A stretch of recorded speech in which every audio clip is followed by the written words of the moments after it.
Bien, bonjour, on fait un direct impromptu, ce qui fait que ça sera surtout utile pour le replay. Et donc, nous avons aujourd'hui avec nous l'amiral Jean Dufourcq pour parler un petit peu des origines de la crise en Ukraine, pour commencer. Et ensuite, on parlera des armes hypersoniques et des impacts sur la marine, ainsi que de la dernière loi de programmation et de ses conséquences.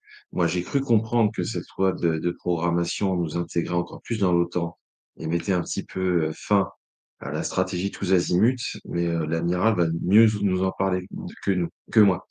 Amiral, est-ce que vous pouvez vous présenter et ensuite nous dire l'origine de votre compétence spécifique sur l'Ukraine?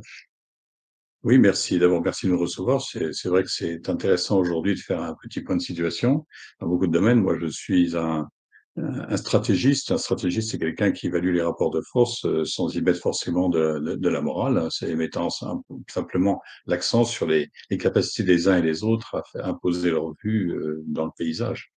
Et donc, pourquoi je m'occupe de ces questions? Bah, c'est tout à fait par hasard. J'ai fait une carrière dans les forces sous-marines assez longtemps et puis à la sortie d'un commandement, là, c'était des bateaux de surface, hein, on m'a proposé d'intégrer une équipe de réflexion stratégique à Paris, au ministère de la Défense, à l'époque, dans une petite structure qui travaillait sur les questions stratégiques. Et puis, de fil en aiguille, eh bien, ça a orienté toute la suite de ma carrière. Donc, j'ai quitté la marine sans le savoir, c'est-à-dire les bateaux, pour aller faire autre chose. J'ai été chercheur, diplomate, j'ai été longtemps diplomate d'ailleurs, j'ai travaillé au Centre d'analyse et de prévision du Quai d'Orsay, et juste au moment de cette période très cruciale qui est la décennie de 2000, pardon, la décennie 1990, qui est Ouais. la décennie mère de toutes les crises que nous avons aujourd'hui, et dans laquelle, bien sûr, l'URSS a disparu, l'Ukraine est apparue, et puis il y a eu un coup d'arrêt au désordre général de ce qui se passait à Moscou, avec l'arrivée au début de l'année 2000 de Poutine comme sauveur de la patrie russe.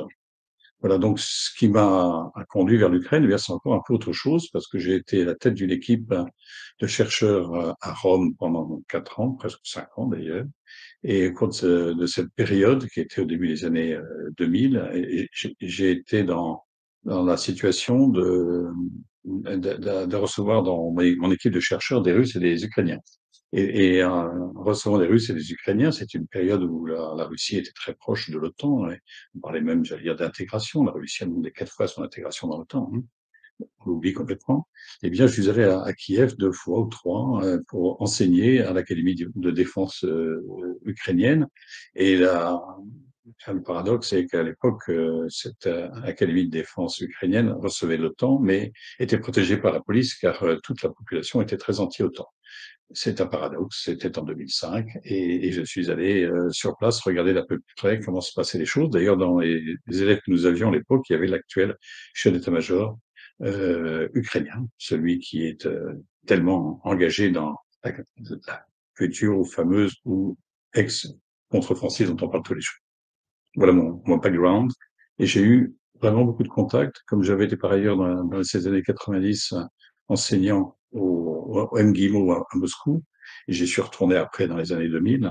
Et j'ai aussi beaucoup de repères dans la société stratégique russe, des repères qui sont peu conformes à ce qu'on nous présente aujourd'hui sur la réalité russe. Ouais, je comprends. Moi, comme, comme la plupart d'entre vous le savent sans doute, moi, mon épouse est russe et elle a beaucoup d'ancêtres ukrainiens, une partie de sa famille qui est toujours en Ukraine. Et c'est très difficile à comprendre de l'extérieur, euh, parce que les Russes ont un côté formel-informel, c'est-à-dire formellement, ils sont toujours derrière le chef a toujours raison. Moi, je suis toujours frappé dans les réunions, le respect qu'il y a pour le chef. Et dès qu'il sort, on entend des choses, je vais pas répéter là parce qu'on est en public, mais c'est vraiment surprenant. Ouais. Et de la même façon, il y a une forme euh, d'amour-haine vis-à-vis aussi bien de l'Ukraine que des États-Unis, qui est très difficile à comprendre. Oui. Euh, et l'âme ukrainienne, je la comprends encore moins, déjà parce Oui, qu'elle est mais en multiple. même temps, si vous voulez, la situation des peuples qui ont des attaches familiales très anciennes, qui ont une histoire commune avec des soubresauts nombreux et donc qui vivent, je dirais, avec une génétique très spécifique. Mais la génétique ukrainienne et la génétique russe sortent du même moule, de la même Mmh. matrice, hein, et il y a donc les mêmes instances de formation qui ont existé pendant des siècles. Mais on peut pas remonter à toute l'histoire, mais l'histoire est très importante. Moi, j'ai trouvé dans les archives de ma famille, moi j'ai une famille d'historiens, Et donc, tout en étant un militaire, j'ai une famille d'historiens et j'ai retrouvé des documents datant de mon grand-père, 1922, à l'époque du miracle de la Vistule, à l'époque où les Polonais vont reprendre le dessus sur les bolcheviks. J'ai retrouvé toute une réflexion de l'époque sur l'arme russe et que j'ai republié récemment comme une clé d'explication de ce que sont les rapports entre le centre et la périphérie en Russie, ce que sont les rapports entre l'Est et l'Ouest de l'Ukraine, etc. Donc on a aujourd'hui une perte de mémoire et puis peut-être une difficulté comme occidentaux trop rationalisés, une difficulté à comprendre ce qu'est l'extravagance parfois et Oh oui, oh oui. de la Russie, mais aussi de comprendre quel est le rapport à l'autorité. Et ça, c'est quelque chose que nous ne vivons pas de la même façon, mais qui en même temps est parfaitement compréhensible. Donc, il faut connaître cela. Donc voilà, c'est un peu ça mes repères. Et mes repères me font dire qu'aujourd'hui, la présentation que nous donne de toute cette situation est tellement simpliste qu'elle ne correspond à aucune des réalités. Voilà. Donc Est-ce qu'on peut parler de version Disney, dans un camp comme dans l'autre? oui, oui, tout à fait. Mais il y a des gens raisonnables des deux côtés. Il y a des gens qui se connaissent parfaitement. Il y a des gens qui ont des intérêts communs. Il y a même, et ça vous surprendra peut-être, des oligarques qui travaillent la main dans la main, des oligarques russes et des oligarques ukrainiens qui Ouais. sont abonnés aux mêmes méthodes, qui ont les mêmes banques, qui ont les mêmes intérêts et qui fabriquent, j'allais dire, les mêmes marchés, donc de Les façon mêmes très banques coordonnée. à Mais, Singapour, vous voulez oui, dire? partout. Et donc tout ça nous surprend. On a une vision beaucoup trop caricaturale de la dichotomie. Bon, c'est une guerre fratricide dans une grande famille, la grande famille russe qui comprend beaucoup de monde et dans laquelle il y a une trace très importante aussi de l'histoire ancienne de la Pologne. Il y a l'histoire des religions, il y a les catholiques, il y a les libéraux, il y a les orthodoxes et les habitués à l'esclavage. Hein, donc tout ça donne un mélange qui pour nous est trop complexe et nous avons tendance à chercher le camp du bien. J'allais dire, ça sera peut-être la conclusion de ce petit point, il y a pas de bien. Ouais. Il y a que le camp du mal. Et donc, nous avons à faire très attention à ne pas taxer les uns j'allais dire, d'un nationalisme vertueux et les autres d'un nationalisme sauvage. C'est un nationalisme à la russe, des deux côtés. Et ce nationalisme n'a pas que des vertus, il est même, je dirais, très inquiétant pour notre Europe occidentale qui doit faire attention à repousser le nationalisme le plus loin possible pour permettre au peuple de retrouver leur mode d'expression naturel, qui est du bon voisinage. Enfin, tous les peuples qui vivent dans cette région ne cherche qu'une seule chose, c'est la modernité politique, économique et sociale, la prospérité. Il n'y a pas de différence entre les rêves d'un Russe et les rêves d'un Ukrainien. Alors moi, j'ai 3 questions par rapport à tout ce que vous venez de dire. La première, est-ce qu'on revit la guerre russo-polonaise des années 20? Parce que ça ressemble un peu dans le scénario, Oui, finalement.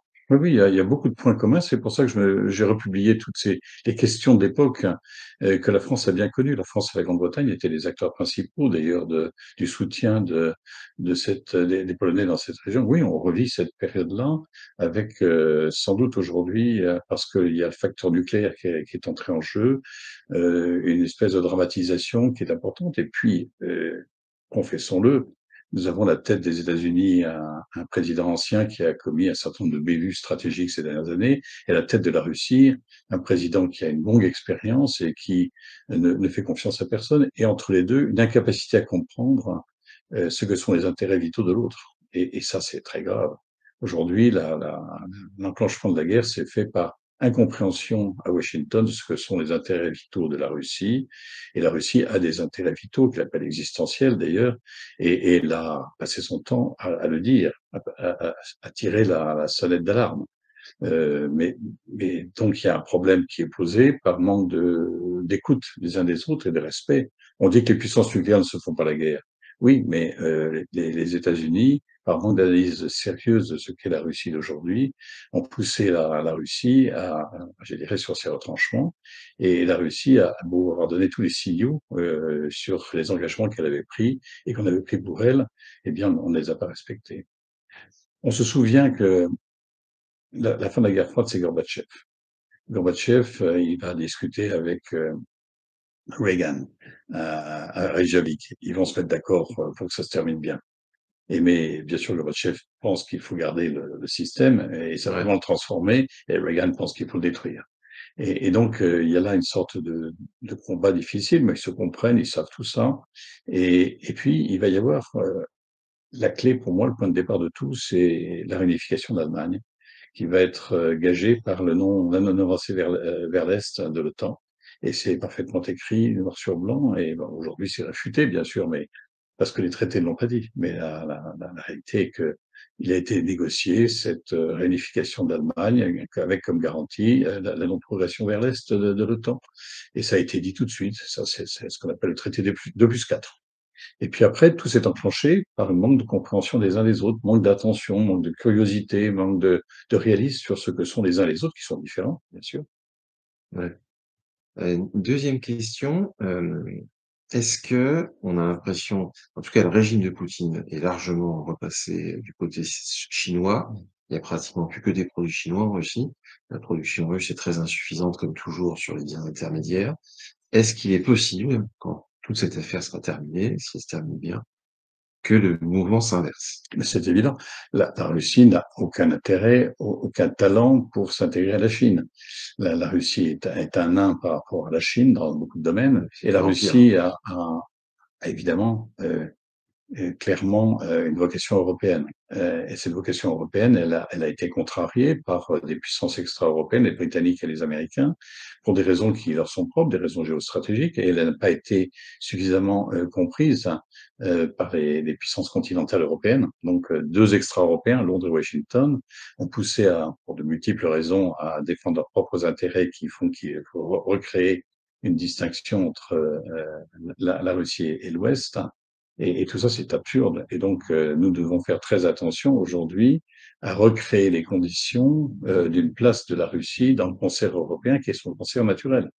La dimension asiatique de la Russie, et ça résulte d'une conquête ancienne, peut-être une racine aussi cosaque, hein, qui était une racine plus ancienne encore qui venait de l'Est, mais la réalité toute simple, c'est que la Russie a une destinée européenne avec une particularité asiatique. La Russie, c'est un État tampon entre l'Est et l'Ouest.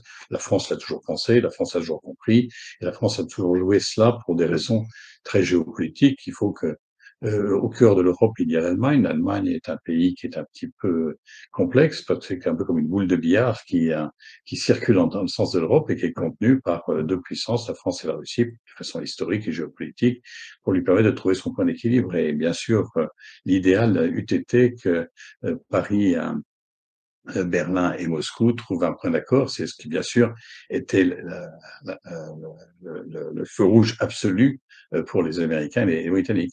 Si vous regardez la géopolitique, il va de soi que la place de la Russie, c'est bien sûr du côté de l'Ouest. Et d'ailleurs, Castex, notre vieil amiral qui a fondé l'IHEDN, avait très bien compris ça. Il appelait ça le balancement permanent Ouais. entre l'Est et l'Ouest. Et la Russie a besoin d'assurance à l'Est pour pouvoir progresser vers l'Ouest, et réciproquement. Et c'est toute l'histoire de la Russie. Et aujourd'hui, il va de soi que le pis-aller de l'alliance chinoise ne répond pas à la trajectoire stratégique de la Russie et que la Russie reviendra. Et tout notre travail consiste aujourd'hui à trouver les conditions pour ouvrir la porte en temps utile, dans des bonnes conditions. D'ailleurs, je suis frappé que des analystes très, très engagés anti-russes finissent par le comprendre. On trouve dans la presse française, la grande Je presse crois que ça nationale, ça de évolue, ouais. nouveau, oui, Y ça compris aux évolue, États-Unis. et on comprend qu'il faut laisser de la place à la Russie dans le concert européen. Et d'ailleurs, nous, les Français, nous serions très, très, je dirais, imprudents de ne pas le faire. C'est à nous de le faire. Et ça pose la question de la France. Vous avez parlé des questions de la loi de programmation de l'OTAN. La France a une position singulière en Europe. La France n'est pas un pays banal en Europe. C'est un pays qui doit aussi favoriser cette réalité. Donc, de ce point de vue-là, le président Macron a de très fortes intuitions et de bonnes réalisations, même si elles sont contestées à droite ou à gauche. Je crois qu'il a assez bien saisi, il a cette intuition forte que la France a un rôle particulier à jouer dans cette affaire. Ouais. Mmh. Tout à fait d'accord. Il y a un facteur que moi j'ai observé, puisque évidemment je suis allé souvent en Russie. Il y a un facteur qui est peu dit. On dit que Poutine est très populaire et c'est vrai, mais il est populaire chez les plus de 40 ans. Ceux qui sont nés après la chute du mur, le moins qu'on puisse dire, c'est qu'ils ont pas très envie de se battre. Est-ce que vous pensez que c'est un facteur qui va jouer dans l'évolution de la Russie à 30 ans? Le fait que cette jeunesse se soit largement occidentalisée? Alors, je pense que ce que vous dites de la jeunesse russe vaut pour la jeunesse ukrainienne également. La Oui. jeunesse ukrainienne, c'est-à-dire que je pense que personne n'a envie de se battre en Europe. Personne n'a envie de se battre. Il y a un pacifisme, le mot est politique, mais il y a une espèce de quiétude pacifique. Ils sont pacifiques. Regardez, moi je travaille aussi sur d'autres questions stratégiques. Je pense à l'Algérie. En Algérie, les gens n'ont pas envie de se battre, hein. Le Irak, qui conteste le pouvoir politique, c'est un Irak pacifiste. Je pense que le temps des grands conflits avec des grandes masses est dépassé. Je pense que les gens savent qu'ils peuvent obtenir ce qu'ils souhaitent autrement que par la guerre poitrine contre poitrine et sans répandu et versé. Je pense que les gens savent qu'il y a de l'action politique et de la contestation. Les refusniks ont joué un rôle important aussi pour montrer, ou en Pologne, enfin, il y a eu la résistance populaire passive a été un des facteurs. Je pense que pas plus les jeunes Russes que les jeunes Ukrainiens ou les jeunes Allemands n'ont envie de retrouver les enrôlements dans des actions militaires frontales. Je pense que ce temps-là est passé et je pense que c'est bien. C'est aussi l'expérience des peuples. C'est aussi leur ADN qui a changé. L'ADN allemand a changé, l'ADN russe a changé. Et donc la Grande Guerre patriotique qui a dressé les Allemands contre les nazis, on disait les Allemands, mais c'était les Allemands, les Allemands et les Russes se faisaient la guerre, mais les Russes et les Ukrainiens étaient du même côté. Enfin, c'était la même Ouais. sensation. Je pense que tout ce temps-là est passé. Les problèmes générationnels sont importants, mais l'action politique pacifiste, pacifiante, me paraît à l'œuvre et sans doute c'est l'un des irréversibles du XXe siècle. Et je pense qu'en France aussi, on n'a pas très envie de voir la guerre arriver. Mais la guerre, c'est Oui. parce que c'est la destruction, c'est aussi la fin du rêve de la prospérité. On est à l'ère de la globalisation. Dans la globalisation, tout le monde veut profiter de la modernité, tout le monde veut profiter du marché, tout le monde veut profiter de tous les avantages que procure une certaine forme, je dirais, d'aisance, hein, de quiétude, l'ordre public, la quiétude. Alors en Russie, ça passe par un chef. Bon, on s'aligne derrière un chef qui est censé garantir cela. En Ukraine, on crée une nation. Elle vient de se créer, elle est irréversible, elle est là sous vos yeux. La nation ukrainienne vient de se créer et elle s'est créée frontalement. Elle ne pourra pas durer frontalement contre la Russie. Elle devra forcément trouver son point d'accord pour des Ouais, raisons ensuite, familiales la, avec la la civilisation question, russe. c'est où sera la frontière de la nation, quelque part. La frontière de la nation, ben, elle aura des origines, elle a des origines communes, donc il va falloir trouver pour eux une sorte de fédéralisation en Ukraine qui soit compatible avec une sorte de d'ouverture politique en Russie. Seulement, on vient d'en prendre pour 30 ans. Là. Tout ça, c'était encore possible quand j'étais en 1997 au contact de toutes ces choses, ou quand j'étais à nouveau à Rome avec mon équipe de chercheurs. Aujourd'hui, on est en prendre pour 30 ans, donc je ne verrai pas ça. Ça ne se passera pas sous mes yeux. J'espère que vous le verrez, cher Eric, mais moi, je ne le verrai pas, parce il faut maintenant réconcilier, raccommoder. On vient de créer des victimes. Les victimes, ça laisse une trace, une génération. Il y a des Effectivement. ressentiments, il y a des désirs de vengeance, bon, de la même façon qu'en 1991, il y avait des désirs de vengeance qui avaient été accumulés pendant la guerre froide à l'intérieur même du système soviétique. Donc tout ça, c'est bon, c'est l'histoire, hein, et on ne peut pas imaginer que la Russie reste, je dirais, le fidèle allié ou le fidèle supplétif de la Chine. Non, ça c'est pas possible. Elle restera connectée à l'espace de l'Europe dont elle fait partie, dont elle fait partie. Juste avant l'opération militaire spéciale de Poutine, il y avait à Paris plein d'expositions sur la Russie, Absolument. le théâtre, les trésors des uns et des autres, l'art, la musique, hein. La Russie a une culture qui est mélangée à la nôtre et nous l'avons appréciée, nous la connaissons. Et donc ça c'est le passé, donc c'est à ça qu'il faut penser maintenant. Ouais. Alors justement, une question pour faire la transition avec notre deuxième sujet. Il y a un point où les Russes me semblent un peu de mauvaise foi, mais c'est peut-être parce que je suis un débutant, un dilettante. C'est quand ils nous disent les fusées de l'OTAN se rapprochent de la frontière russe, et en même temps, ils nous expliquent que Paris est à 60 secondes d'une arme supersonique. Alors je comprends pas comment on peut dire les deux choses en même temps Oui, mais alors, pour aller vers l'hypersonique, qui est notre deuxième sujet. oui, oui, je comprends bien l'enchaînement, mais non, la réalité, c'est que tout le monde cherche à intimider l'autre. Et la question de la défense antibalistique est une question très, très, très lourde. C'est le rêve technologique que les Américains ont porté avec eux et qui était celui de dissuader toute forme de conflictualité en faisant découverte des grands parapluies qui permettraient d'empêcher que des fusées circulent dans le ciel européen et puissent apporter la mort quelque part. Et donc, on avait imaginé une immense infrastructure de défense antimissile et dans laquelle d'ailleurs les Russes étaient prêts à prendre leur part. C'est-à-dire que les Russes se sentaient, dans les années Gorbatchev, le début des années 90, hein, tout à fait partie prenante à un effort d'organisation d'une superstructure défendant l'Europe hein, avec un grand parapluie. Et puis les Russes ont été progressivement éliminés parce que les industriels ne voulaient pas de ça. Pourtant, ils avaient des compétences tout à fait évidentes. Et donc, quand les Russes ont été, j'allais dire, écartés d'une sorte de connectivité stratégique en Europe, c'est au milieu des années 90, c'est entre les années 95 et les années 2005 en gros. Et ils ont compris ils auraient du mal à, j'allais dire, à imposer leur présence comme étant une présence positive. Hein. Quand je rappelle que les Russes ont posé 4 fois leur demande d'adhésion à l'OTAN.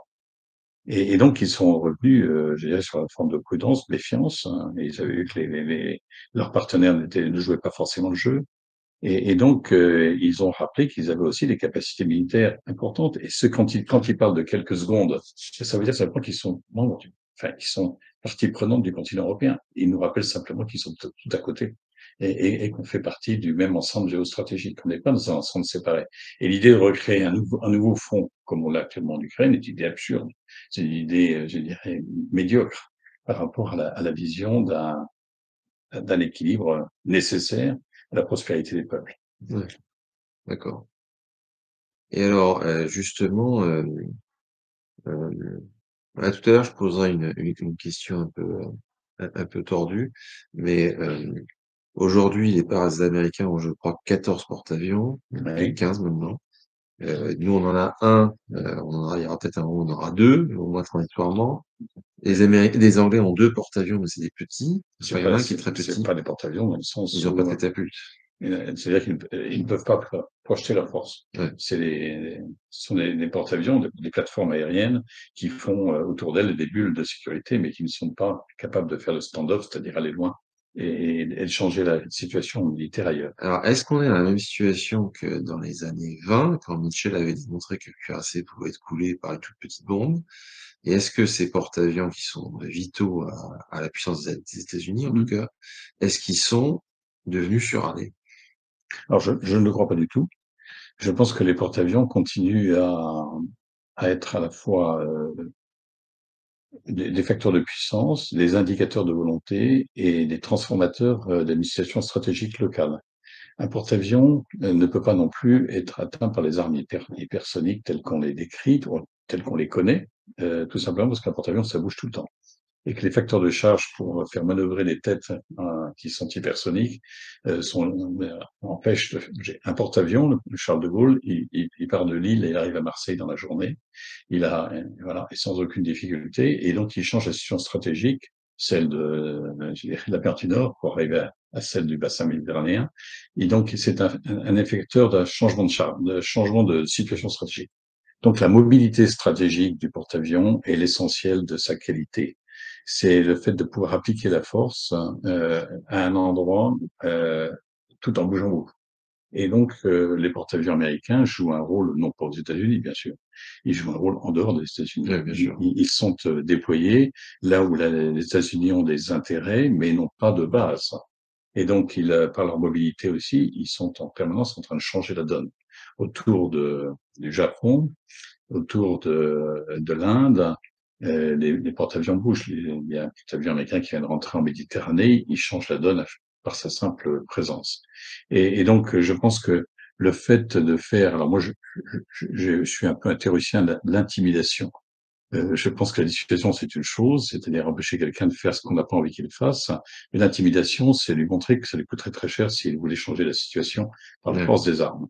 Et donc, l'apocalypse nucléaire est un peu passé de mode, car on devine bien que je veux dire, la mémoire s'en est perdue d'abord. Elle a été peut-être un peu régénérée par Tchernobyl et Fukushima, mais on va dire assez peu.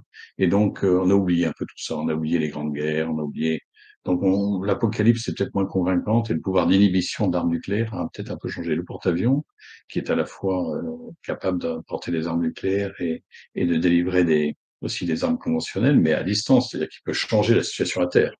Le porte-avions reste, je dirais, le meilleur outil pour faire peser une intimidation ou pour pacifier ou pour anéantir la volonté de quelqu'un de changer la donne là où nous avons des intérêts. Donc les Américains ont 14 porte-avions, nous n'arrivons pas à en avoir deux, alors qu'on va commencer à en construire un. Il y en a pour 10 milliards, 10 milliards sur 2 lois de programmation, puisqu'on va en reparler. Et donc, il nous en faudrait deux. Pourquoi ne pas en construire deux tout de suite? Chaque fois qu'on en construit deux, on fait des économies d'échelle. Et donc, c'est beaucoup plus simple au plan industriel. Et en plus, par la commodalité, le mot anglais veut bien dire quelque chose, qui est que quand on a deux outils identiques, eh bien, avec ces deux outils, on a une permanence assurée. Aujourd'hui, nous n'avons pas de Ouais. permanence assurée. Et ça, c'est un défaut très important de notre stratégie, c'est une lacune, et cette perte, j'allais dire, de cohérence opérationnelle régulière est un défaut conceptuel en France. Mais aussi, c'est lié à beaucoup d'autres raisons que je pourrais expliquer. Il y a une question de curiosité. Les Américains, à côté de leur porte-avions, ont des porte-hélicoptères engins de débarquement. Je pense à Ouais, classe Tarawa. ouais. Pourquoi est-ce que nous, on n'a jamais eu ça, alors qu'à Bien une sûr, on époque, a on a ça. eu la Jeanne d'Arc? On a des On bâtiments de ce a calibre? l'attend, bien sûr. Alors, ils On ont devait en changé. vendre à la Russie à une époque. Oui, on en a 3. Il nous en fallait 5, mais c'est un petit peu toujours le problème des finances publiques et le problème du budget de la défense, c'est que on limite toujours la cohérence en écrêtant les séries. On devait avoir une douzaine de frégates modernes, on en a 8 ou 9. On devait avoir 2 porte-avions, on n'en a qu'un. On devait avoir beaucoup de Rafales, on n'en a pas beaucoup. On pourrait faire, mais on ne fait pas. Heureusement, on les a vendus. Oui. Heureusement qu'on en vend. Oui, heureusement qu'on demande, mais là, la loi de programmation, si vous me posez la question, fait qu'on en aura moins que prévu, quand même, hein, beaucoup moins que prévu. C'est-à-dire que on sait faire, on sait concevoir, on fait d'ailleurs des produits tout à fait exceptionnels, là, c'est exceptionnel ce qu'on sait faire, et c'est d'ailleurs ce que nous envient beaucoup nos partenaires, les Allemands les premiers, qui sont incapables d'avoir cette capacité, je veux dire, d'intégration de choses très complexes dans un ensemble très réduit. Et donc, nous avons cette capacité-là, mais nous n'avons pas la capacité de faire des séries qui soient suffisamment intimidantes. Donc ça, c'est un problème. C'est pas un problème budgétaire, Non. c'est un problème conceptuel. Mais c'était déjà le cas, même quand on était très puissant. En 1939, on avait Mmh. 14 modèles de chars Oui, différents, c'est oui, absurde. oui. Aucun n'était en grande série, aucun n'était capable d'être produit très vite. Enfin, c'est terrible cette Je pense que maladie. c'est une maladie un peu industrielle, si je puis, hein. C'est-à-dire qu'on a le dirigisme d'État a ses limites, et donc la planification industrielle, qui a été quand même le grand moteur du succès des Trente Glorieuses, hein. Donc, on a planifié la réindustrialisation de la France, on a planifié son déploiement dans les grandes technologies nouvelles. Ça n'a pas tenu longtemps devant les intérêts capitalistiques qui font qu'on s'est redivisé avec des tas de biais, notamment les biais sociaux, l'emploi et toutes ces choses qui ont falsifié, je dirais, la cohérence ensemble. Ouais. Pourquoi est-ce qu'on ne ferait plus le char en France? Bon, on fait plus cher parce que la stratégie militaire de la France, c'est de ne pas combattre, c'est la non-guerre. La non-guerre, on ne veut pas qu'il y ait la guerre. Et si on acceptait la guerre, à ce moment-là, je dirais que notre outil nucléaire, notre posture stratégique perdrait son sens. Aujourd'hui, c'est un débat qui a lieu, qui a lieu actuellement au ministère de la Défense, enfin, au ministère des Armées. D'ailleurs, on pourrait gloser longtemps sur le fait que le ministère des Armées n'est plus un ministère de la Défense. Donc, aujourd'hui, il n'y a pas de possibilité de faire du combat de haute intensité en France, car nous le refusons. Notre stratégie nationale est une stratégie fondée sur la légitime défense nucléaire, hein, et donc la stérilisation de la guerre.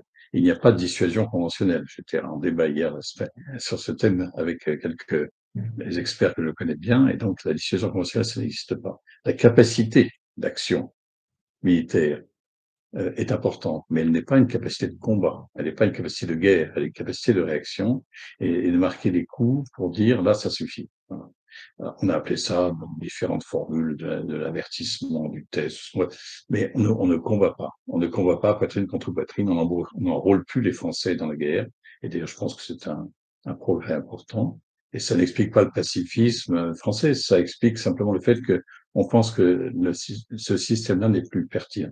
Et donc, on peut parfaitement résoudre nos problèmes de tension, de compétition. Vous connaissez le cycle actuel du général qui commande les armées françaises, le général Burkhardt, hein, qui est la compétition, la contestation et l'affrontement. Comment faire en sorte que une compétition naturelle dans le monde d'aujourd'hui, qui se traduit par des réactions de contestation d'un certain nombre de partenaires qui veulent pas jouer le jeu de respecter nos intérêts, ne se traduise pas dans un engagement. Bon, et donc il y a alors, toute une théorie de la non-guerre, arrêter la guerre avant la guerre. C'est un petit peu quand même très casuistique, hein. Oui, La réalité, c'est qu'il faut être intimidant. Voilà. La réalité profonde, le c'est président que la jésuite. France, ouais, ouais. Et donc, il faut que les France soient intimidantes. C'est-à-dire qu'on se dise, ça va nous coûter très cher de mettre en travail la route de la France. Et ça, il faut restaurer cet esprit-là. Et cet esprit-là, ça passe aussi, et peut-être même d'abord, par le fait que les Français en sont conscients. Il faut, non pas qu'il faut donner de l'argent pour la défense, c'est pas le sujet, mais que la défense est un ensemble global. Et je pense que le temps va arriver assez vite où il faut arrêter la politique de défense pour avoir une politique générale de sécurité. Et là, je ferai une assise sur laquelle vous pourriez m'interroger, c'est quand on est faible en sécurité intérieure, quand on laisse la France dans certaines régions de France sans autorité, Mmh. sans affirmation de l'État, on montre une faiblesse, une vulnérabilité qui est considérable. Et aujourd'hui, la France n'est pas en danger du fait de l'extérieur. Personne n'en veut à la France, c'est évident. Par contre, la France est clairement en danger du point de vue intérieur, car sans parler de problème de cohésion, il y a des espaces beaucoup trop nombreux dans lesquels l'autorité de l'État ne s'affirme plus. Même si aujourd'hui le président de la République est à Marseille pour essayer de restaurer cette autorité de l'État, eh bien, je dirais, le compte n'y est pas. Le compte n'y est pas. Il y a beaucoup trop de coins de France où l'insécurité règne et les Français sont inquiets, non pas à cause de la Russie, de l'Ukraine ou de la Chine, mais à cause tout simplement de ce qu'ils voient au quotidien chez eux. Et donc, il faut commencer par restaurer cette sécurité intérieure. Je pense que c'est un axe très fondamental qui viendra, lui, épauler la réalité de la fermeté française au plan militaire, que ce soit la capacité de combattre, hein, que ce soit la capacité de dissuader. Et donc aujourd'hui, il y a un trou dans notre raquette, c'est la sécurité du pays, à Alors, l'intérieur. la capacité de dissuader de nos forces de sécurité intérieure, elle est nulle. Et nul. Alors, elle est tout simplement nulle. Et donc, si on ne restaure pas ça, c'est la fermeté de l'État dans sa posture militaire de dissuasion sera complètement dégradée. Donc, c'est un tout. La sécurité, c'est un tout. C'est un tout, et on ne peut pas non plus ignorer que dans ce tout, il y a d'autres forces que l'État. L'État n'est pas le seul garant de la sécurité. Il y a aussi l'industrie, Ouais. et il y a aussi les grands opérateurs transversaux. Donc, il y a des tas de champs d'affrontement qui sont infra-étatiques ou supra-étatiques. Et il y a des réponses à donner dans le domaine de la monnaie. La question de la monnaie est une question centrale. La question du cyber est une question centrale. La question du sidéral, ce qui se passe dans l'espace, c'est fondamental. Et là, on n'est plus dans la guerre habituelle. On est tout simplement dans les zones d'affrontement. Là où on a des intérêts, il faut être capable d'être, je dirais, s'opposer à un compétiteur qui ne veut pas du bien. Et donc, il y a tout un champ ouvert, et moi j'appelle ça la sécurité. Pour moi, la sécurité est globale, la défense, c'est un cadre qui est un peu dépassé. Alors, je voulais vous poser une question un peu, un truc comme, enfin, vu que bon, je Mmh. passe. Euh, Vous savez que il y a eu un contrat sur les sous-marins avec l'Australie qui a été Ouais. annulé. Il y a un certain nombre de gens qui pensent que c'est parce que la France est justement un peu trop proche des Russes et des Chinois pour tout un tas de raisons. Est-ce que vous pensez que c'est ça ou est-ce que vous Non. avez une autre explication? Oui, j'ai une explication industrielle, tout simplement. Nous sommes rentrés dans un pays qui est la chasse gardée des Américains et des Britanniques. Et nous avons négocié commercialement intelligemment parce que nous avons fait des abandons de technologie, enfin des ouvertures de technologie, et nous avons aussi répondu à une demande. La demande était non nucléaire. Nous aurions pu imaginer une réflexion sur le transfert de savoir-faire nucléaire. On l'avait proposé au Canada, on aurait pu le proposer En Australie. à l'Australie. Mais on était là dans une tension très claire avec le monde anglo-américain qui n'accepte pas l'idée que la France puisse être le vecteur industriel principal de l'armement de l'Australie. L'Australie, dont je rappelle qu'elle a 23 millions d'habitants, comme Taïwan, ce sont donc des nains. Surtout petit, ouais. Des nains, ce sont des deux pays dont on parle tous les jours comme étant des grands acteurs de l'Indo-Pacifique, l'Indo-Pacifique qui n'existe pas, qui est un concept américain de cerclement de la Chine, et donc de nains qui sont, il y a des colonies technologiques de pays extérieurs. L'Australie est dans le système Five Eyes, Donc, un système américain est complètement intégré dans le système politique et stratégique américain, et Taïwan est intégré dans le système capitalistique américano-chinois. Et donc, bon, il y aura jamais d'enjeu sur Taïwan. C'est un endroit où on fait de la haute technologie, c'est pas un endroit où on fait de la guerre. Donc, et tout ça, on a du mal à le comprendre parce qu'on a du mal à percevoir que les Américains, les Anglais sont unis par une réflexion générale sur les puissances maritimes et les puissances continentales. Et si on étudie Mackinder, on saura qu'il n'est pas question de laisser pour les Américains la Russie et l'Allemagne se Ah connecter, oui, c'est clair. impensable, parce que ça créerait un contrepoids à la puissance des nations maritimes. Et de la même façon, il n'est pas question de laisser l'Europe émerger comme étant un endroit qui est autosuffisant du point de vue de l'industrie et de la sécurité. L'Europe, c'est un marché. Un marché, ce n'est pas un centre géopolitique acceptable pour les puissances maritimes. C'est d'ailleurs exprimé très clairement dès 1903 par les Anglais qui vont passer leurs idées aux Américains qui vont les adopter. Je suis tout à fait d'accord. Mais tout de même, les Anglais ont abandonné Hong Kong aux Chinois. Ils Donc, n'ont pas abandonné. C'est une négociation, la fin d'une location. Hein. ouais. Mais n'empêche que depuis que ça a eu lieu, Hong Kong, le moins qu'on puisse dire, c'est qu'en termes démocratiques et de joie de vivre, c'est pas trop ça, quoi. Et c'est quand même mieux d'être sous les Anglais que sous les Chinois, globalement. Certains Chinois, ou certains Hongkongais, mais là vous parlez au nom des Hongkongais qui se sont convertis à cela, mais il y a aussi tous les Hongkongais qui sont restés chinois. Et voilà, et j'en parle avec une certaine connaissance du dossier.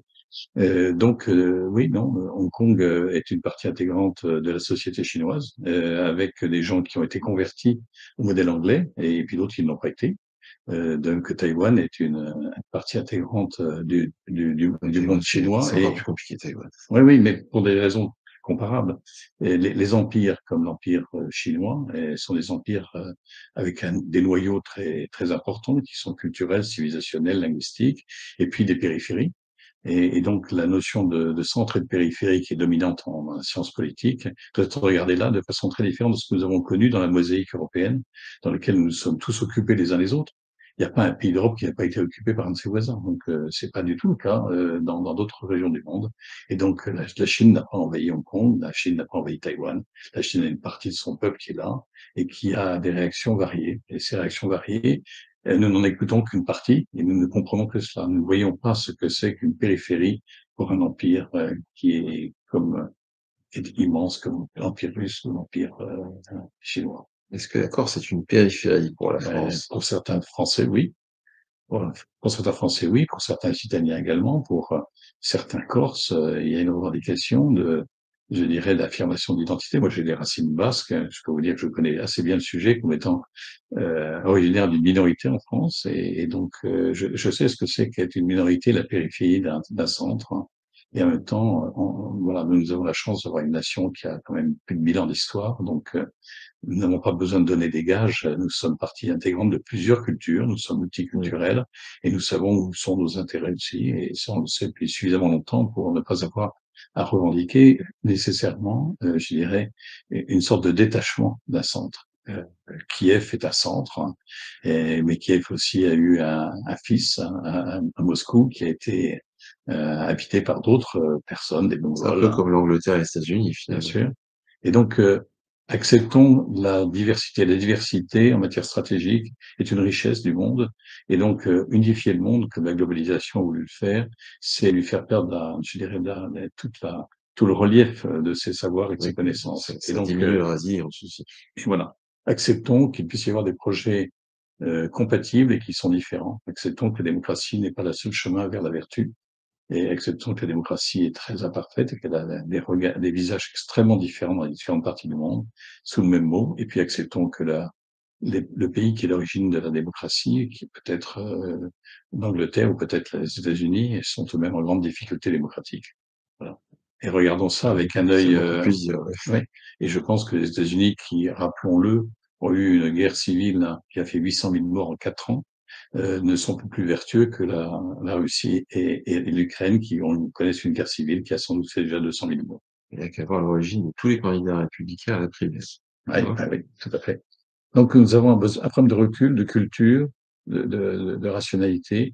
Et puis, je dirais un problème français qui consiste à regarder la France non pas comme un morceau d'un tout, mais comme un pays qui a sa propre histoire, sa propre génétique. Et cette génétique l'amène à se penser par elle-même. Et dans l'Europe, où elle a bien sûr un projet européen affirmé, et c'est normal, un projet de voisinage, il faut qu'elle joue aussi sa partition singulière. Ces partitions singulières doivent l'amener à avoir des outils qui sont forcément différents de ceux des autres, ceux qui n'ont pas la même histoire que la France, et qui donc aujourd'hui lui permettent à la fois d'être suffisamment respectée, intimidante, respect, intimidation, rapport de force, enfin, et à gérer correctement ses rapports avec son environnement tous azimuts. Vous m'avez posé la question au début de l'OTAN. L'OTAN, c'est quelque chose qui était mort en mort clinique, comme l'avait dit le président de la République, et qui a été ressuscité par la bévue stratégique de la Russie, qui s'est lancée dans une entreprise folle et absurde, mais qui a été poussée dans cette entreprise folle et absurde par des Américains qui eux-mêmes étaient on fait une grosse bévue stratégique en ne comprenant pas les intérêts vitaux de Moscou. Et donc aujourd'hui, nous avons dans le monde européen fait l'expérience de beaucoup d'occupations mutuelles, de destructions terribles et des guerres qui ont mené le monde à la catastrophe. Nous avons depuis un an la même catastrophe. C'est L'inflation, exactement ça. l'inflation qui ruine tous les projets, qui éloigne, j'allais dire, la perspective de la prospérité pour tous, est quelque chose d'effrayant. Et ça, c'est encore une bévue des peuples européens, mais ils ont été stimulés là de façon très nette par des acteurs extérieurs à l'Europe qui ne supportaient pas l'idée simple qu'il puisse y avoir une connectivité très forte entre l'Allemagne et la Russie, deux puissances européennes. L'Allemagne, la Russie, la, les États-Unis, la Grande-Bretagne. Voilà quatre acteurs qui ont joué un rôle déterminant dans ce que nous connaissons aujourd'hui. Et j'ai la tristesse de penser que la France n'a pas su à temps prévenir tout cela. Ouais, Elle avait les moyens de le comprendre, mais ça aurait dû être notre rôle, oui, et, d'empêcher ça. oui, nous pouvions. Les accords de Minsk étaient taillés pour cela. Nous n'avons pas su. Maintenant, nous sommes en train de raconter que c'était des accords qui étaient non vertueux et des accords qui étaient insincères. Moi, je ne le crois pas. Je pense Non, qu'ils moi étaient non plus. vertueux et sincères, mais je pense que nous n'avons pas su les protéger de l'irritation des extra-européens, du monde atlantique extra-européen, à l'idée que les Français, les Allemands, les Russes et les Ukrainiens Se puissent se mettre mettre d'accord. d'accord. Et c'est ça qui était le péché mortel de ces accords. Et aujourd'hui, c'est ça qui est combattu. Et donc nous avons une responsabilité certainement dans le manque d'affirmation de nos convictions stratégiques dans ce domaine. Moi, je me demande si finalement, parce qu'on parle de dédollarisation aussi, je me demande si finalement, en essayant d'affaiblir la Russie, ce qu'on a l'air de réussir à faire quand même un petit peu, on n'est pas en train de s'affaiblir vis-à-vis du monde émergent d'Asie. Alors, On se tire une balle dans le pied, moi j'ai l'impression. complètement, c'est-à-dire que vous avez vu que les deux tiers de l'humanité n'a pas suivi le monde euro-atlantique dans son projet de sanctions. Il y a donc aujourd'hui Ils nous une... trouvent de mauvaise foi, pour résumer. Mais on est de mauvaise foi. Bien sûr qu'on est de mauvaise foi. On est de mauvaise foi parce qu'on n'a pas su respecter un membre important d'un pays qui est sur dans notre espace géopolitique. Et donc, comme le suprémacisme américain qui est porté par le suprémacisme, pardon, le suprémacisme occidental qui est porté par le suprémacisme américain indispose tout le monde, avec notamment la question de l'extraterritorialité des intérêts américains la Oui, ça, question du dollar. c'est honteux. Et ça, bon, Et c'est se c'est tirer une balle terminé. dans le pied. Et C'est voilà. fini. Et c'est fini. Et donc aujourd'hui, la dédollarisation est en cours. Et cette dédollarisation ira à son terme. Et donc la puissance américaine, qui était déjà relative depuis la fin de la guerre froide, va se relativiser encore. Et on peut même penser, alors je ne fais pas partie de ceux qui le disent, mais je l'entends, que l'idée même de la corrélation interne des États-Unis comme puissance fédérale est en danger. C'est-à-dire que les États-Unis pourraient voir émerger en leur sein des pays qui veulent reprendre un peu plus d'autonomie. On peut penser à la Californie, on peut penser au Texas, on peut penser La Floride. à la Floride. Et tous ces États-là ont des bonnes raisons de vouloir s'évader de la contrainte fédérale qui ne fonctionne pas comme ils le voudraient. Et là, le système C'est électoral possible. américain est archaïque, mais c'est possible, bien sûr, C'est possible. parce que la guerre de sécession n'est pas terminée. Et elle est toujours là. Et c'est Trump en est l'expression parfaite, puisqu'il est le tenant des confédérés par rapport aux fédérés. Hein. Est-ce que vous pensez qu'à la fin, c'est-à-dire dans une trentaine d'années justement, puisqu'on dit qu'on a pris pour 30 ans, est-ce que c'est les Indiens qui vont finir par devenir dominants? Moi, j'ai une expérience personnelle avec plusieurs entreprises qui se sont fait racheter par des Indiens, qui ont vécu des humiliations encore bien pires que ce qu'on a vécu avec les Chinois ou les Japonais. Est-ce que l'Inde va finir par devenir la première puissance? Parce que démographiquement, ils le sont déjà. Alors l'Inde a deux atouts absolument considérables. C'est la capacité à réunir dans un même système démocratique, je ne vais pas dire dans une démocratie, mais dans un même système démocratique, des gens extrêmement variés. Et donc d'être capable de donner une unité collective à différents peuples sur un territoire considérable. Ils ont une population qui est supérieure à celle de l'Afrique et ils ont un modèle qui fonctionne. C'est un modèle intégral qui préserve la diversité. Et voilà. Donc l'Inde a des atouts très considérables, mais est en train de se crisper aujourd'hui sur son hindouisme. C'est-à-dire qu'elle va peut-être Oui, perdre à cause de réaction nationaliste. Oui. ouais, son nationalisme hindou. Et ça peut faire exploser le consensus qui fait qu'un système démocratique gère 1,450 milliard de personnes sans trop de difficultés, ce qui est d'ailleurs une anomalie considérable. Comme le système chinois gère 1,4 milliard d'habitants. Nous sommes 450 millions d'Européens et on n'arrive pas à se mettre d'accord sur grand-chose pour pouvoir faire des choses en commun. Et même à Sauf, sauf l'Assemblée nationale, pour tout dire, voilà. Donc, l'Inde a des atouts considérables. Cette démocratie, elle a aussi cette richesse humaine. Il y a des talents très considérables dans beaucoup de domaines, moi, je suis dans la très impressionné technologie, oui, en informatique. en Les hindous, informatique, bien sûr. ils sont invraisemblablement brillants. Oui, un brillant. Capgemini, d'ailleurs, est allé piocher la plupart de ses ingénieurs. Moi, je suis impressionné aussi. Et donc, je pense qu'ils ont des atouts. Je pense que leur fragilité est dans la capacité à gérer un nationalisme hindou qui peut disloquer, en fait, la cohésion entre les différents les États indiens et qui trouvent de l'intérêt actuellement à travailler collectivement. Ouais. Mais je pense aussi qu'à la frontière de l'Inde, il y a le système pakistanais qui, lui, est beaucoup plus inquiétant et qui est tenté par une forme d'irrédentisme international dans lequel les outils de la corruption, les outils de l'idéologie, les outils de l'armement nucléaire en particulier sont des outils dangereux. Moi, j'arrive très bien à parler avec des Indiens. Avec les Pakistanais, moi, je connais des Pakistanais très haut placés dans l'échelle des revenus. J'arrive à leur parler, mais je les comprends pas. Alors que les Indiens, je les comprends. C'est ce que disent les gens qui sont au contact. Bon, j'ai un fils qui vit à Singapour et qui dit euh, privilégier ses contacts avec les Indiens pour la capacité justement à se comprendre et à être efficace. Mm. Et de façon méthodologique, avec une méthodologie. Et je dois dire aussi que moi, je connais pas beaucoup l'Inde, mais enfin, je suis allé assez souvent. Et j'ai toujours été très impressionné par les rencontres que j'y ai faites, enfin, des gens de très, très belle qualité dans beaucoup de domaines. Ouais. Et qui, au fond, c'est pas seulement les traits ethnographiques, mais qui nous ressemblent. Ouais. On a des points de convergence et c'est naturel.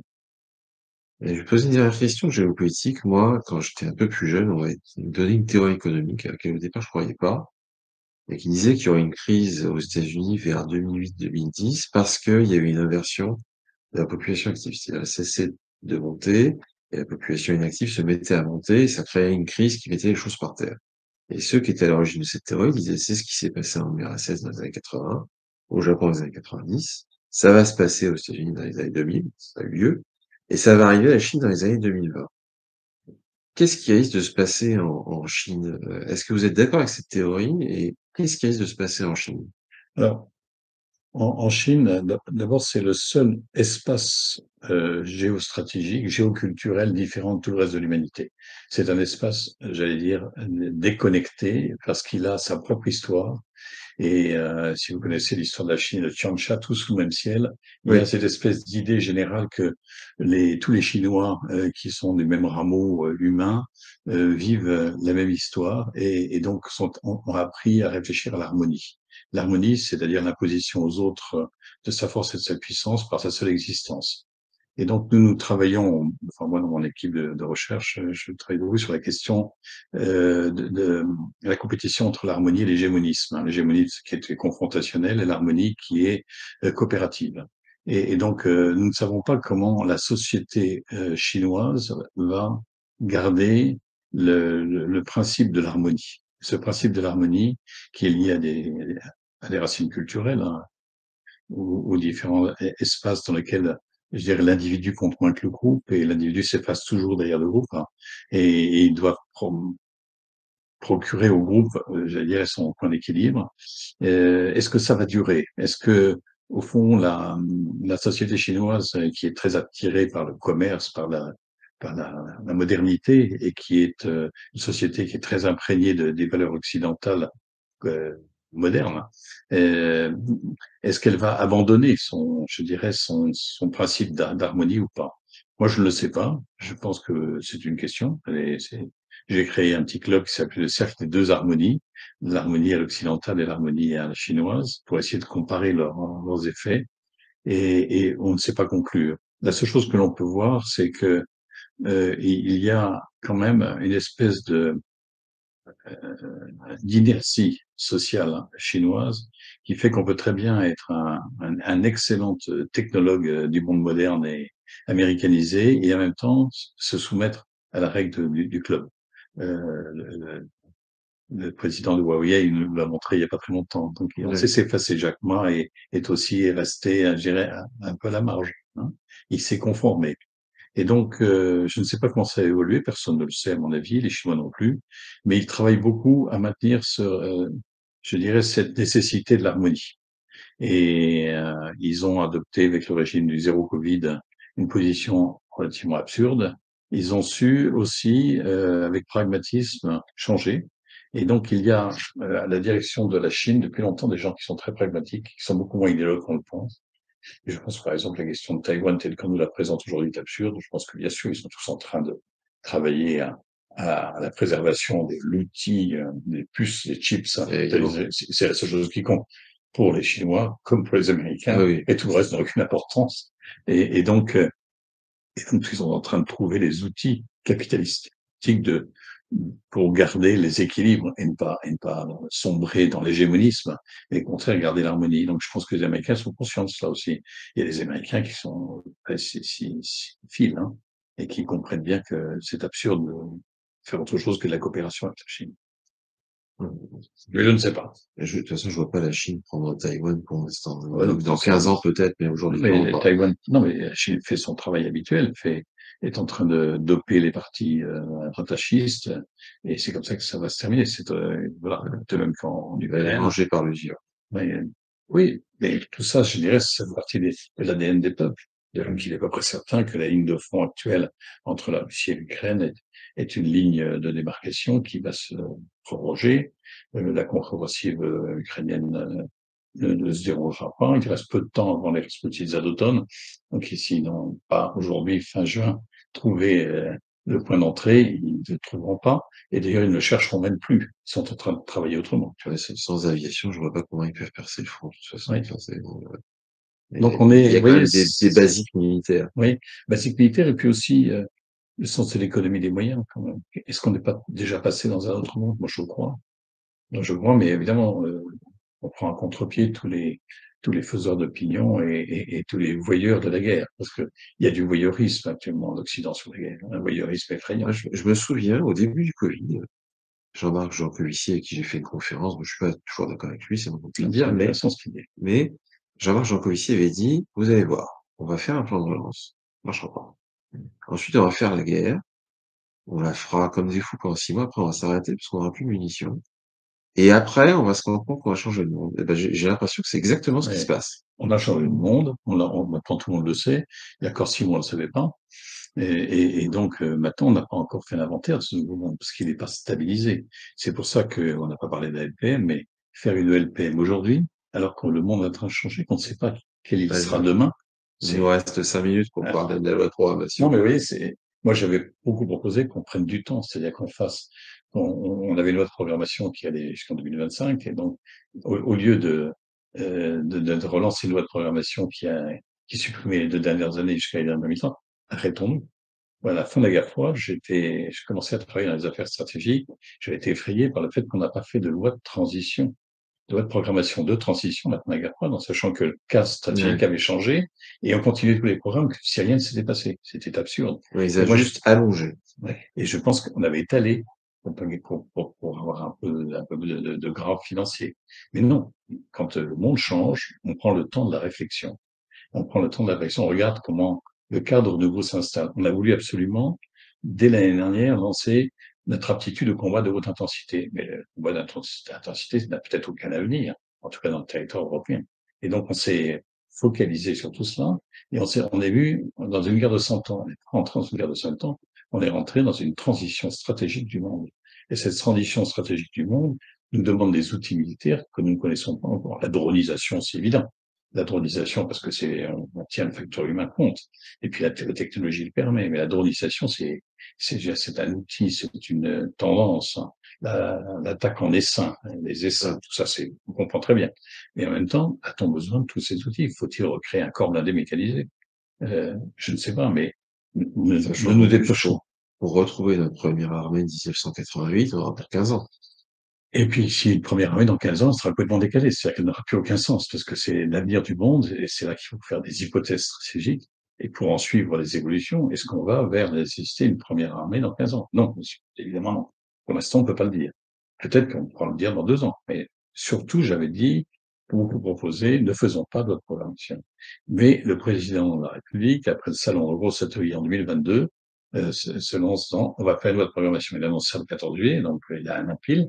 Et on est parti vent du bas à faire un énorme truc qui va aller jusqu'en 2030 pour faire ce qui était alors là nécessaire, j'en conviens complètement, c'est-à-dire pour que tout ce qu'on avait engagé comme programme de modernisation, programme de cohérence opérationnelle puisse suivre son cours.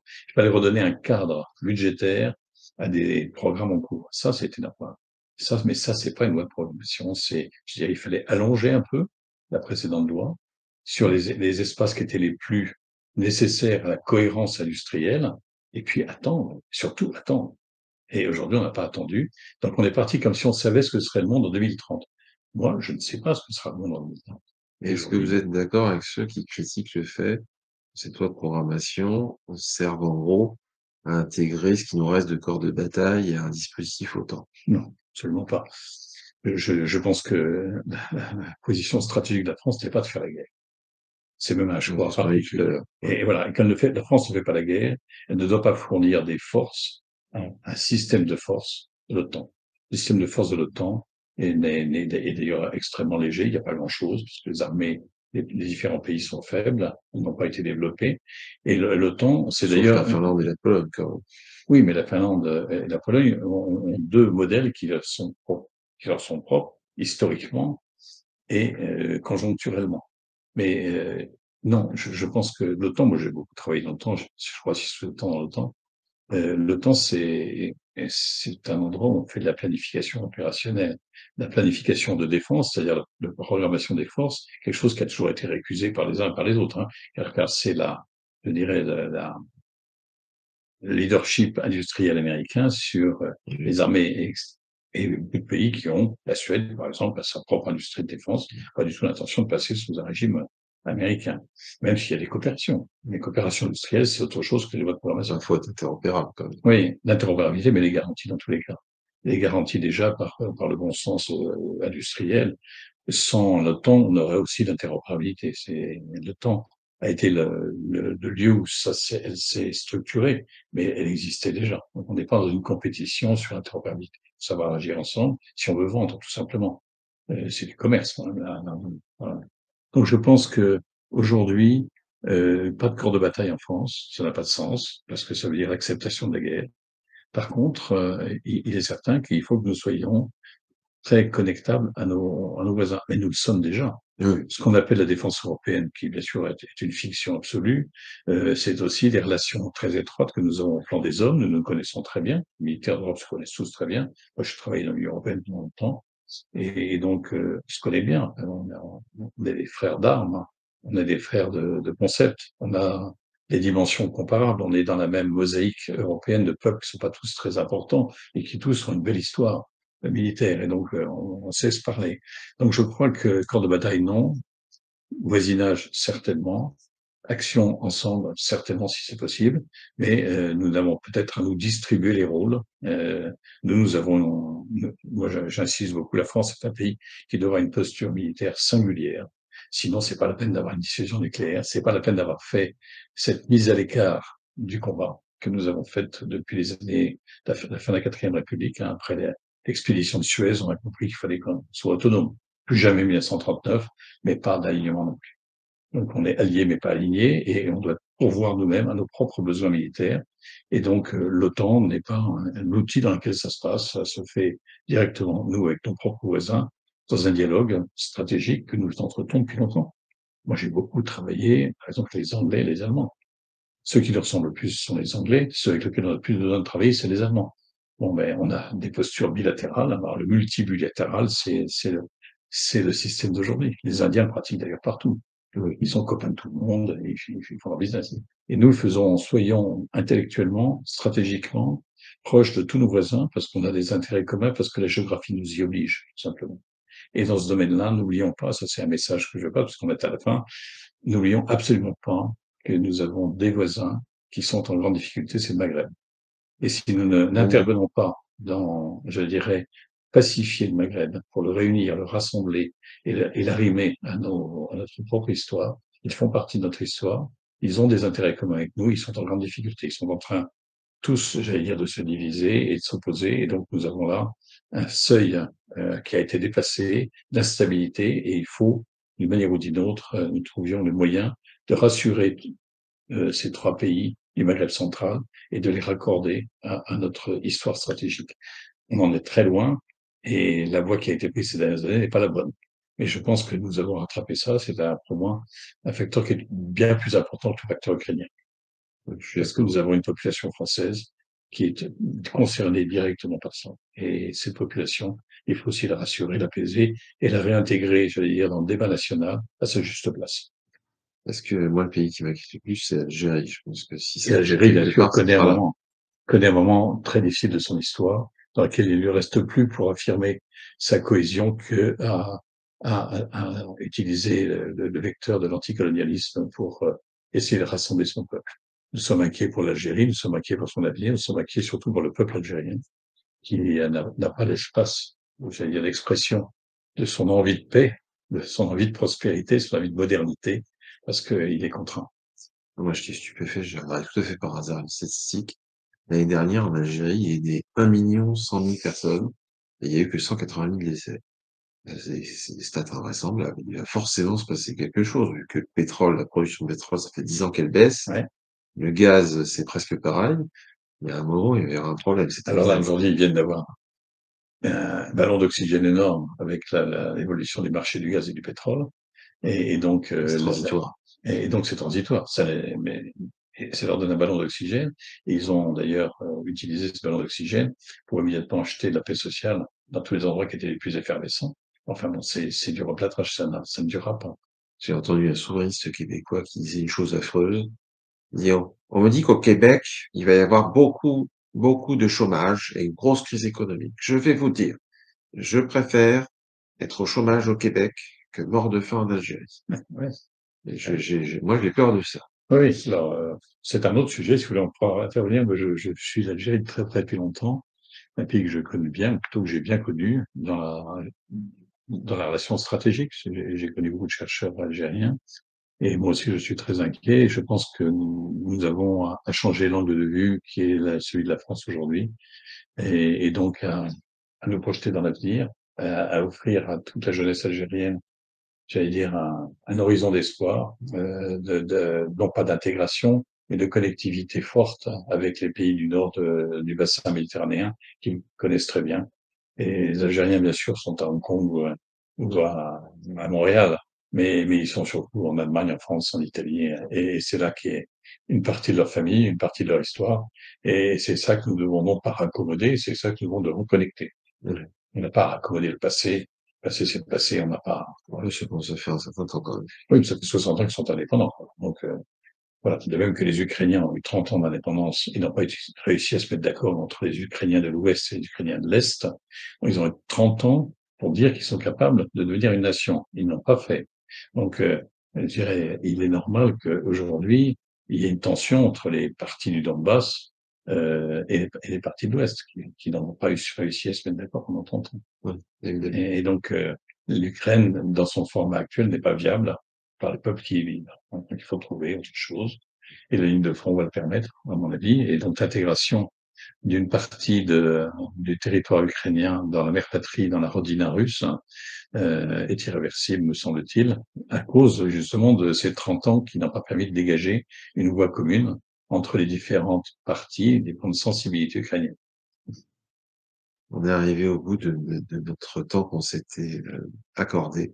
Bon, je vous remercie pour cet échange qu'on a publié un peu partout. Oui, Et puis on reparlera de tous ces sujets puisque c'est le sujet on a important. laissé plein de portes ouvertes. Oui, oui, oui. Mais le monde d'aujourd'hui est effervescent. Ouais, c'est ce qui ressort de cet entretien, c'est que c'est pas juste qu'on change de monde, c'est que les choses bougent extrêmement Oui, vite. Une discussion comme ça qu'on aurait eue dans les années 70, on n'aurait pas dit grand-chose, on aurait non, parlé du Japon et de la Corée du Sud, et bien puis ça sûr. aurait été à peu près tout. Ouais. Peut-être de l'Angola, et puis une fois qu'on aurait dit ça, ça aurait été fini. Oui, l'année prochaine, l'élection américaine, point Qui est d'interrogation énorme. un point d'interrogation complet. L'avenir de Poutine, qui est tout sauf un imbécile, qui est un homme qui calcule et qui a aussi le sens de son peuple. Zelensky, l'avenir de Zelensky, qui a poussé le bouchon très loin et qui peut-être se rend compte qu'il ne pourra pas arriver à ses fins, etc. Et donc, oui, le monde est effervescent. Le monde est effervescent et à nous d'être comme Français, parce qu'il faut un point de vue français, il ne faut pas un point de vue occidental, c'est un point de vue français. Nous sommes un pays différent des autres et notre propre histoire, à la bordure du continent européen, nous oblige à un certain nombre de comportements. Nous avons, nous, les trois grands axes je dirais, stratégiques à combiner, qui ne sont pas les mêmes que ceux de l'Allemagne. Voilà. Nous, on a tout notre sud à regarder, on a le reste du monde où on a encore le drapeau français qui flotte un peu partout, et puis on a, j'allais dire, un rang qui est lié à notre propre histoire, que nous avons à soutenir, et nous avons des tas d'atouts. Je connais un banquier français qui dit que cette année, c'est l'année de la fierté française. Un mot qu'on a complètement oublié. Être fier d'être français parce qu'on a du talent. Oui, je pense qu'aujourd'hui, il faut ne pas hésiter à mettre en évidence nos atouts, nos Depuis vrais atouts. depuis 10 ans, le drapeau français est quand même beaucoup revenu. Il y a un changement quand même. Ouais, Moi, j'ai l'impression que l'affaissement dans toute une partie de la population, il est fini. Mais la réaction, compte tenu de la baisse relative de notre population active, la réaction n'a pas encore lieu. non, Il faut qu'on la déclenche. ouais. Mais je crois que les gens sont prêts. Moi, je suis certain que il y a 60% des Français qui attendent ça avec beaucoup d'impatience et qui attendent que les circonstances politiques permettent de dégager une voie à laquelle ils adhèrent tous facilement. Mmh. Mais actuellement, il n'y a pas d'offre. On va y travailler. Merci. Merci. Bon, ben voilà une